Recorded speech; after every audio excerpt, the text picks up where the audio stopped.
విశాఖ జిల్లా గాజువాక నియోజకవర్గం 71వ వార్డు విశ్వేశ్వరయ్య నగర్లో టీడీపీ సీనియర్ నాయకులు బొడ్డు రమేష్ భౌతిక దేహానికి టీడీపీ రాష్ట్ర అధ్యక్షులు గాజువాక శాసనసభ్యులు పల్లా శ్రీనివాసరావు పార్టీ కండువా కప్పి నివాళులు అర్పించారు. రమేష్ను కోల్పోవడం తెలుగుదేశం పార్టీకి తీరని లోటని అన్నారు. గత ఎన్నికలలో రమేష్ పార్టీకి చేసిన సేవలు మరువలేవని అన్నారు.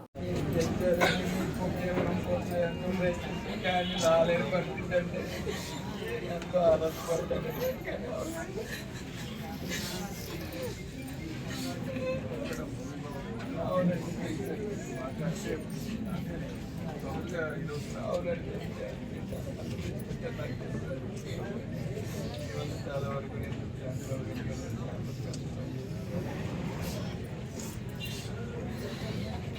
ధైర్యంగా ఉంటుంది.